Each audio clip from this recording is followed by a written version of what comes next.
Latest news updates కోసం ఇప్పుడే download చేసుకోండి media effects app. Welcome to media effects. తమిళ స్టార్ డైరెక్టర్ లోకేష్ కనకరాజు ఖైదీ, విక్రమ్, లియో లాంటి పలు సినిమాలతో స్టార్ డైరెక్టర్ హోదా తెచ్చుకొని ఇండియా వైడ్ పాపులర్ అయ్యాడు. లోకేష్ సినిమాటిక్ యూనివర్స్ అంటూ ఒక సినిమాకు ఇంకో సినిమాకు లింక్ ఇస్తూ తన సినిమాపై అంచనాలు పెంచాడు. లోకేష్ రాబోయే సినిమాలపై కూడా భారీ అంచనాలు ఉన్నాయి. ఇక లోకేష్ చేతిలో ఇప్పటికే 1/2 డజన్ సినిమాలు ఉన్నాయి. ప్రస్తుతం లోకేష్ కనకరాజు రజనీకాంత్తో కూలి సినిమా చేస్తున్నాడు. ప్రస్తుతం ఈ సినిమా ప్రీ ప్రొడక్షన్ వర్క్లో బిజీగా ఉన్నాడు లోకేష్.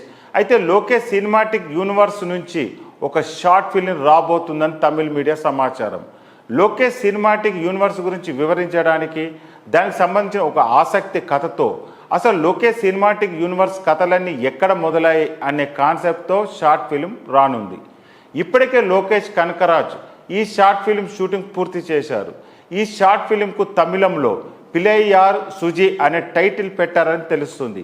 దీని అర్థం ది బిగినింగ్ అని. లోకేష్ సినిమాటిక్ యూనివర్స్ ఎక్కడ మొదలైందో చూపించబోతున్నాడు కాబట్టి దీనికి ఈ పేరు పెట్టినట్టు తెలుస్తుంది.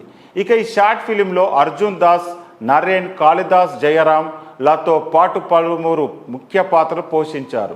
త్వరలోనే షార్ట్ ఫిలిం గురించి ప్రెస్ మీట్ పెట్టి లోకేష్ కనకరాజు మిగిలిన వివరాలు తెలుపుతారని సమాచారం. మరి ఈ షార్ట్ ఫిల్మ్ యూట్యూబ్లో రిలీజ్ చేస్తారా లేక ఏదైనా ఓటీటీకి ఇస్తారా అనేది చూడాలి.